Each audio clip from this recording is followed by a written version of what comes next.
मैं ही तो हिंदुस्तान हूँ, मैं ही तो हिंदुस्तान हूँ। तुम झूठी चाले चल के शहरों के नाम बदल के नोटों को कचरा फेंके और हर निर्धन को झलके। अगर आप राष्ट्रवादी हैं तो चुनाव के समय पाकिस्तान की नहीं हिंदुस्तान की बात करिए। हिंदुस्तान के नौजवानों को बताइए आप उनके लिए क्या करने जा रहे हैं।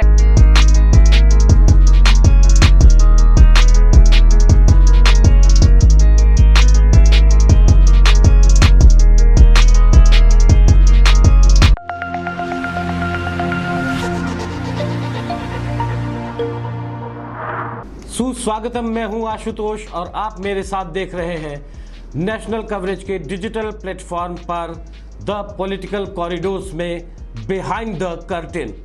बिहाइंड द कर्टेन मतलब पर्दे के पीछे। राजनीति में अक्सर जो सामने दिखाई देता है, कई बार वो पीछे जो चल रहा होता है उसका प्रतिबिंब नहीं होता है। कई बार उसमें बड़े बदलाव भी होते हैं।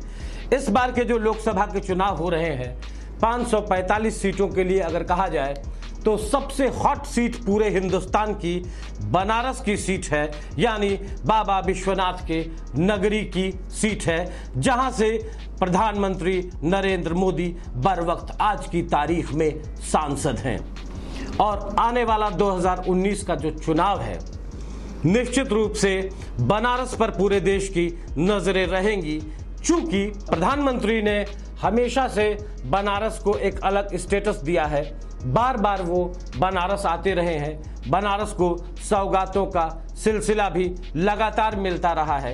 ऐसे में जो पहले उम्मीद की जा रही थी कि शायद प्रधानमंत्री अपनी ये कॉन्स्टिट्यूएंसी इस वर्ष के चुनाव में बदल देंगे और वो शायद पटना और पुरी से चुनाव लड़ने जा सकते हैं, लेकिन ये सारे कयास राजनीति में गलत साबित हुए हैं और प्रधानमंत्री नरेंद्र मोदी ने बनारस को ही अपने चुनाव का अगला ठिकाना बना रखा है। ऐसे में जो महागठबंधन का रूप इस समय चल रहा है उत्तर प्रदेश में, निश्चित रूप से उसके सामने ये बड़ा सवाल है, कांग्रेस के सामने ये बड़ा सवाल है कि आखिर प्रधानमंत्री मोदी के सामने किसको प्रोजेक्ट किया जाएगा। ऐसे में जो पीछे चुनाव सन 2014 में हुए थे तो सबने देखा था कि अरविंद केजरीवाल जो एक संयुक्त उम्मीदवार तो नहीं थे, लेकिन दिल्ली का मुख्यमंत्री होने के नाते उनके ऊपर लोगों की निगाहें बनी हुई थी और उस चुनाव में उन्हें कमोबेश वोट भी मिले थे। लेकिन तमाम तरह की ट्रायंगुलर एक लड़ाई होने के नाते कांग्रेस से अजय राय वहां चुनाव लड़ रहे थे। इस तरह से प्रधानमंत्री मोदी के सामने कोई बड़ी चुनौती वहां दरपेश नहीं आई थी। लेकिन इस बार का जो चुनाव है उसमें एक बड़ी खबर ये आ रही है कि कांग्रेस में जो नई राष्ट्रीय महासचिव हैं प्रियंका गांधी वाड्रा के बनारस से चुनाव लड़ने की खबरें लगातार बिहाइंड द कर्टेन आ रही है। बिहाइंड द कर्टेन यानी पर्दे के पीछे से जो राजनीति का संचालन हो रहा है। आप देख सकते हैं कि साझा उम्मीदवार अभी तक किसी भी दल का बनारस में प्रधानमंत्री नरेंद्र मोदी के सामने नहीं आया है। ऐसे में प्रियंका गांधी ने भी एक बार किसी कार्यक्रम में और एक इशारा किया था कि क्या मैं बनारस से चुनाव लड़ जाऊं, लोगों की क्या राय हो सकती है इस पर। उसी तरह से अभी जो उत्तर प्रदेश कांग्रेस के अध्यक्ष हैं राज बब्बर, उन्होंने भी एक हल्का सा एक क्लू दे दिया है कि प्रियंका गांधी अगर बनारस से चुनाव लड़ना चाहती हैं तो खैर इसमें कोई बुराई भी नहीं है।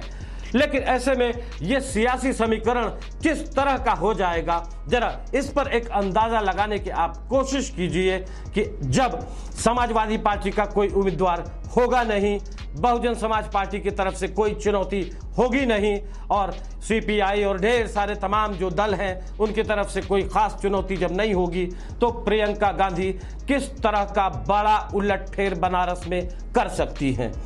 एक दूसरा पहलू इसका यह है कि प्रधानमंत्री जो एक स्टार कैंपेनर है भारतीय जनता पार्टी के, निश्चित रूप से उनके सामने 545 सीटों पर पहुंच के और तमाम भारतीय जनता पार्टी के प्रत्याशियों के लिए प्रचार करने का एक भारी दबाव होगा।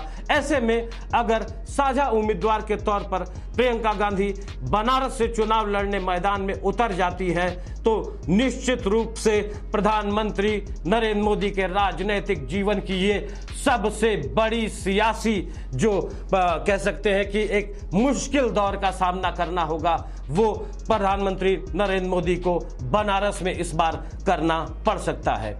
अगर प्रियंका गांधी ये चुनाव लड़ती हैं तो वोटों का अगर एक आंकड़ा देखा जाए बनारस में तो आपको वहाँ की जो वोटों की जनसंख्या है निश्चित रूप से उसमें यादवों की जो तादाद है वो एक बहुत ज़्यादा तादाद है, वहीं माइनॉरिटी की तादाद एक बड़ी तादाद में वहाँ है।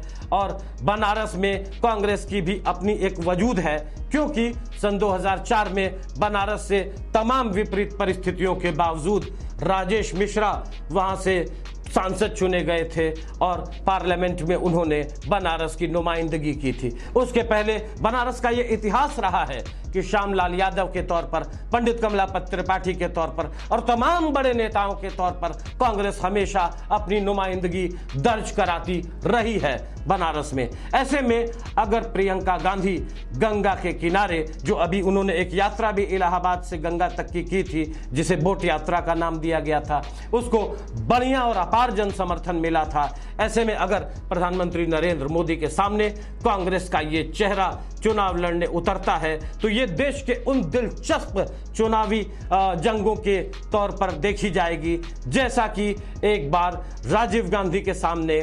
महात्मा गांधी के पौत्र ने सामने उनके चुनाव लड़ने के बाद एक उसको रोचक बना दिया था अमेठी की जंग को। जिस तरह से लाल कृष्ण आडवाणी के सामने दिल्ली में राजेश खन्ना ने चुनाव लड़के उसको बड़ा रोचक बना दिया था, और इंदिरा गांधी के सामने रायबरेली में राजनारायण ने चुनाव लड़कर एक पूरे माहौल और इतिहास को बदल दिया था।